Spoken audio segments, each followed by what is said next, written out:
Dore impamvu 10 udakwiye kureba ku mafaranga gusa.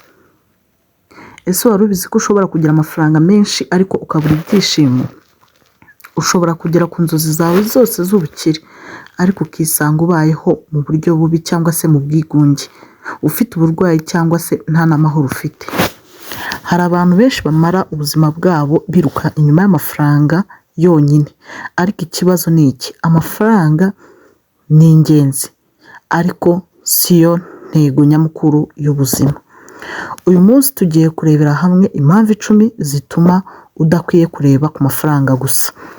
Kadutangire twihuse ku mwanya wa mbere. Impamvu ya mbere: amafaranga ntagura umunezero nyakuri.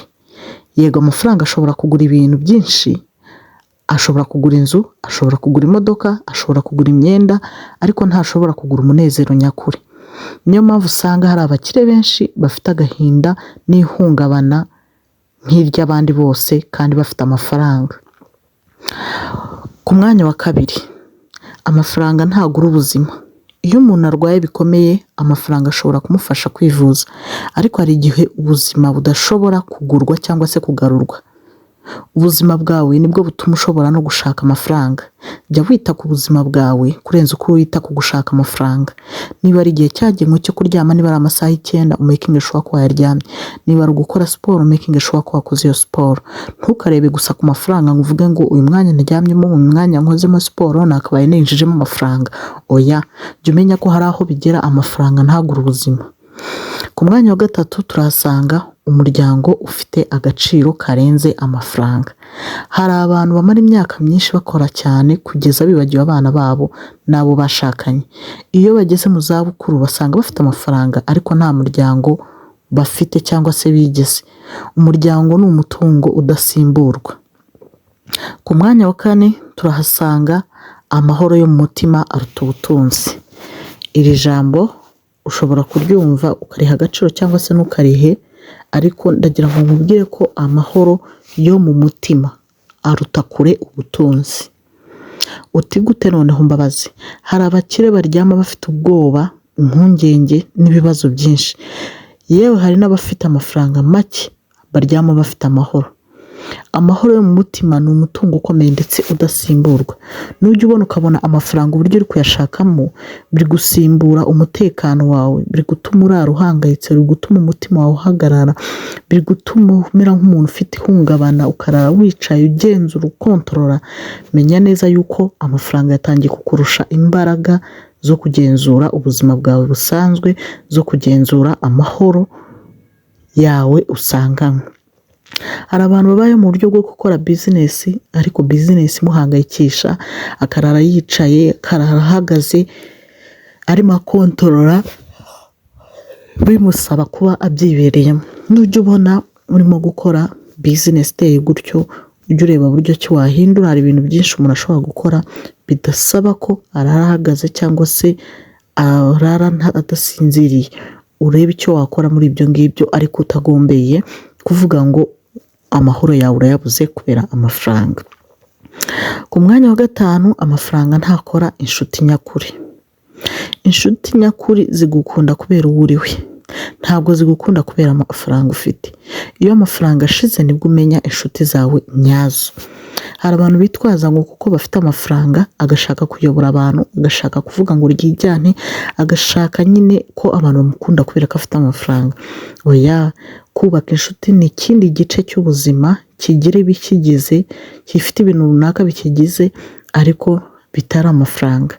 Ndetse iyo ukoze ikosa ugashaka kugira inshuti ukoresheje amafaranga, iyo uyabuze urazibura zose. Ntuzigere witwaza amafaranga mu gushaka inshuti nyamukuri cyangwa se inshuti nzima, kuko uba ahubwo uziteje, ubaye nk'usutse ibigori kugira ngo inkoko zigukurikire zije gutoragura bya bigori nibishira zigendere. Jya ugerageza kubaka inshuti ariko amafaranga bayashyize ku ruhande. Amafaranga bafashe kwishimana ariko atari yo ushyize imbere kugira ngo bategereho. Nubikora gutyo bizatuma ugira inshuti nzima, kandi n'amafaranga niba kuko uyafite uyagire, ariko ayifite atari ayo kugura inshuti. Hanyuma rero ku mwanya wa gatandatu turahasanga gukunda amafaranga bishobora kugutera kubura intego. Gukunda cyane amafaranga bishobora gutuma ubura intego. Iyo amafaranga ariyo ntego yawe yonyine cyangwa nyamukuru, ushobora kwibagirwa impamvu uriho. Ubuzima bugira intego nibwo bugera kure. Ubuzima bugira intego irenze kubona amafaranga gusa nibwo butera imbere. Buba bugamije kugira umumaro no kugira icyo usiga ku isi. Hari abantu baba bavuga ngo njyewe nkora icyo nshoboye cyose ariko mbona amafaranga, akica, agahemuka, agakora ibibi byose kugira ngo abone amafaranga. Icyo gihe usiga umurage mubi ku isi aho gusiga umurage mwiza ku isi. Ntugatumbire cyangwa se ntukarebe ku mafaranga gusa ngo wibagize intego y'ubuzima busanzwe ufite cyangwa se icyo ukwiye kubusiga ku isi igihe utakiriho uzibukirwaho. Ku mwanya wa 7, agaciro kawe ntikagenwa n'amafaranga ufite. Abantu benshi batekereza ko abakire ari bo bafite agaciro, ariko agaciro kawe kava mu mico yawe, ibikorwa byawe n'uruhare ugira mu buzima bw'abandi. Ntabwo kava ku mubare uri kuri konti yawe cyangwa se kuri mafaranga ufite mu ntoki.